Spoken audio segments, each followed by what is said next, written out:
If you've ever been awoken by a kid from the Midwest with a red light in your face saying you've got fire guard, this video is for you.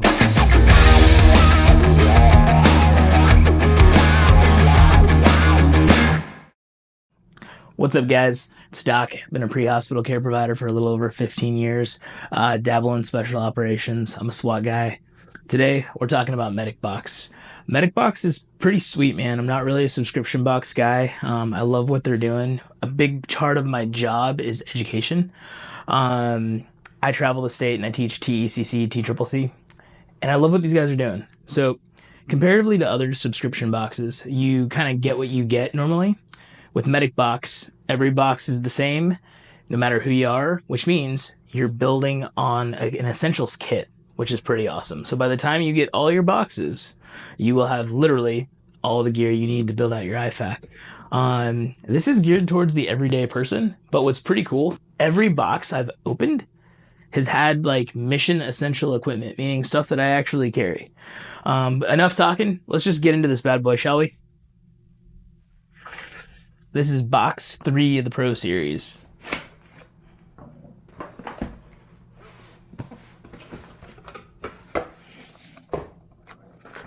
All right, Rescue Essentials. Okay, looks like we have ourselves a little bit of a like a first aid fill. We got, oh cool, antiseptic towels, like some wound cleaning stuff. We got more antiseptic, Providine. All right, cool. So we got some wound cleaning, and then ooh, we got hand sanitizer. I buy these things by the case simply because you get blood on yourself. They're really small. It's nice to just throw it in a pocket, and it's one of those things you always need, especially in like the LEO world. Dudes wiping down their cuffs, wiping down gear. These are great to have. Let's see if there's anything else in here. Good old alcohol. Sweet. I like that. That's awesome. Whew, I can't not go straight to this. Quick Litter Light by Rescue Essentials. This is badass, okay? So when we start talking about the March algorithm and our E, our last letter, if you will, our evac and everything else, this falls into our evac. This is a badass piece of kit. I carry this. I carry this in my 9 on my entry pack. These things are freaking rated for 750 pounds. These are amazing. I love that they come vacuum sealed. So, as always, nice and quiet, tactical, if you will. Let's just open this thing. So,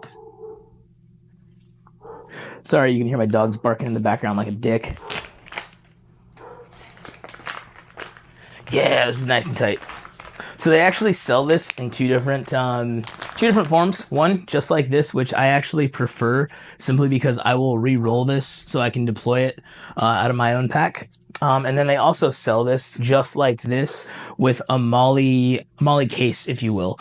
I know a lot of guys will run this just behind their rear plate. I've never seen anybody, actually that's not true. I have seen one guy tuck it up under, which for me that just seems a little uncomfortable. If it works for him, that's cool. But these things are awesome. You can fold this up to where when you pull it out, it deploys, and these things are freaking great.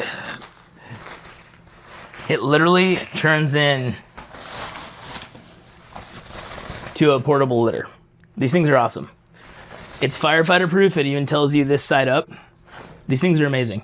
And when you look at it, when you actually look at the material, these things are woven Kundura. Super, super strong. Huge fan. I absolutely love this. Ooh, okay.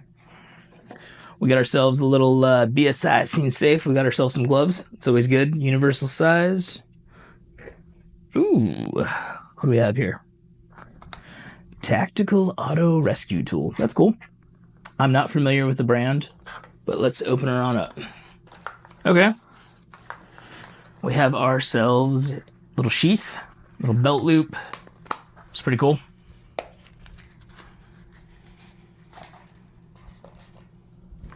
Looks like we got ourselves a window punch on the outside. Yeah, we got ourselves a pretty good little window breaker. Oh, that's cool. So a lot of guys use these in different fashions. Traditionally, most people call it like a seatbelt cutter. I actually carry this in addition to trauma shears. Benchmade makes a rescue hook, especially if you're trying to take off like lower extremity clothing or like a race suit, fire suit, or like any of the one-piece leather suits. These things are freaking great. You can get an anchor point and then just run it up, and you can strip and flip your patient pretty quick. That's cool. You can also use this on boots. Let's see here. Okay. All right, well, pretty decent little blade. That's awesome. Something I would probably throw in like a glove box or maybe like a center console as just like a last ditch, like if I needed to get out of my car kind of a deal. I think it's, yeah, 440C stainless. That's cool. Still a pretty cool piece of gear. What I do really like about it, though, is the texture on it. It's rubberized.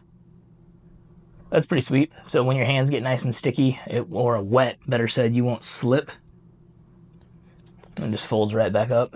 Nice. All right. Dude, this is the day of evac. I know exactly what this is. I run this exact thing on my back, except I run mine slightly different. I don't run it in the traditional case.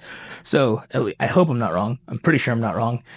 This, if I am right, is tubular webbing. Okay, this is high key the best tool in the fire service and public safety. I love tubular webbing. And my guess is this is probably a 38 footer. Yep.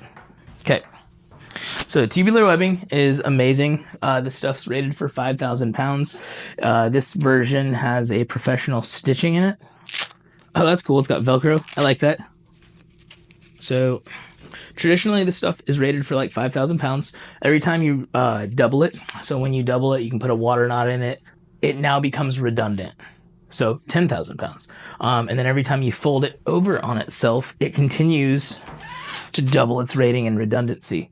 But this stuff is hands down the best frickin' tool. I could give an entire class on just this, but this is amazing. So I run a 30 footer on my back, on the back of my plate carrier. Faro makes a roll 1. So I roll it in a daisy chain, a lot like this. I call this rope voodoo. There's a whole bunch of stuff we can do with this. Like, I mean, the possibilities are freaking endless. So I roll this with a carabiner into my roll 1 on the back of my kit.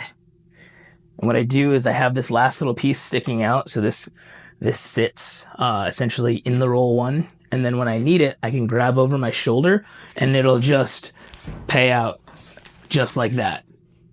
Super awesome. So first and foremost, I can double this down, make it a 12-foot piece, and it's a little hard for you to see. But what I can do is take the rear of this. I can actually, God, I wish I had a better angle. But what I can do is I can cinch this up, and when I pull this around my ankle, this creates a complete harness. So if I was in a really bad situation and I needed to bail out, which we don't really talk about a lot. In the fire service, we talk about having to bail out of like a burning building. If there was ever a retrograde scenario where like maybe I was on the second floor of a residential structure and I didn't have a way to fight, maybe I was Winchester on ammo and like there was no way for me to get out of here other than to out a window. This is a great option. The average story is 10 feet, so we're good for most residential structures with this thing. But I could create a harness. What I really like, and I wish I had the ability to show you guys, is this is my alternative Casevac evacuation option. So some people will tell you, 1 is none, or 1 is none, 2 is 1, tactical. Yeah, I mean, it is true. Like, I like to have backups. Contingency plans are awesome. But what you can do is we can actually, I'll try and simulate it as best as I can. What you can do with this is, and this is obviously not to scale, I would take the entire length of this, but I can lay it flat on the ground. I can give myself a little X here in the center. All right. And what that'll do is over the length of this 30 footer, I'll put the patient's butt right here in the center. I'll start to cinch these up around the patient. And literally what we have is rope voodoo. As soon as we put tension on the load, when we lift, we have essentially a rope gurney. This is hands down one of my favorite pieces of equipment. I literally carry this on my kit. I carry this everywhere I go. I can't say it enough. I love tubular webbing. There's like a gazillion things. If we were doing a search pattern, if the lights were out and I had another partner and we were in an open area search, could I give this end to my partner? Could spread out, we'd span out, and now we have double search area? Absolutely. It's awesome. This is literally one of the best tools ever. I love this stuff. Can't say enough good things about this. It's pretty cool. It comes in a little molly pouch. You got webbing, stuff that we can kind of loop this in to maybe some pre-existing kit or do a bag. It's a great option. I love that. All right. Last but not least, actually, that's not true. We got a couple more things in here. So I missed it earlier. Normally I grabbed this first, but our good old table of contents. What's in here? We have two things. This is cool. It's a little face shield, a little CPR face shield. For the AHA, we mostly go hard and fast now. Pre-hospital, I'm going to be honest with you, I'm probably not breathing for anybody that's not a kid or like a family member. We would normally have a BVM, a VAG valve mask, but this is still a really cool piece of kit. You could throw this in a wallet. You could throw this in an IFAC. I would definitely consider putting this in like my IFAC. I like that it's very, very small, very thin. It's pretty cool. It doesn't take up a lot of space and it's not crinkly. This is cool. Fenix LD02V 2.0 dual light source pen light. Oh, that's cool. So this is a little bit of an upgraded pen light. Oh, that's dope. I was not expecting that. Okay, so 70 lumens, 200 watts UV, meaning it's a dual light source. So that's nice. It comes with a little battery. That's super cool. So we have a regular flashlight, and then it comes with what looks like a regular or a UV light. So is a UV light necessary for work? No. I'm not like going full CSI. I'm not out on the scene looking for blood spatter. Like that's not a thing. That's not my job. But what is cool about this is on the shitty days at work, when like you're in the trenches and you're shitting and getting, you can try and figure this out real quick and not break it. There we go. You can look for blood on yourself. Like after a really bad call, it's nice to have a little like UV light so you can scan yourself and get an idea if you missed any blood while cleaning up. Drop the battery in.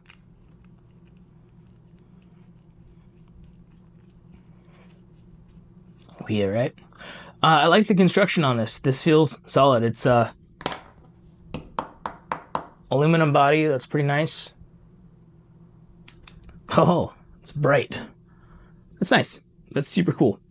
And I know what you're thinking. There's like at least, how do I get the, okay. So it's got a low power mode. Just hold longer. There's the high power again. Not entirely sure how to get the UV on, but I'm sure I'll figure it out at some point here. I might be able to just turn it. I don't know. I should probably read the instructions, but I'm a man, so, right? But where I was going with this is I know at least one of you nerds is like, oh, but dude, it's only 70 lumens. My O-light's like 5 bajillion fucking lumens. Who cares?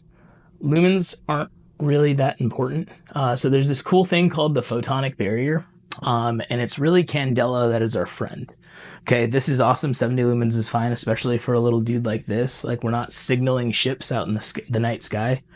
But we have this thing called the photonic barrier. So light naturally creates more barriers, right? So because there's already a light source on me, that light source is cutting through this light source. So it's not so much that we want high lumens, it's that we actually want high candela. But still a super awesome piece of kit. Fenix is a good brand. That is pretty much, that's it for me, guys. All right, well, this was a quick one. Have a good day, and catch you on the next one.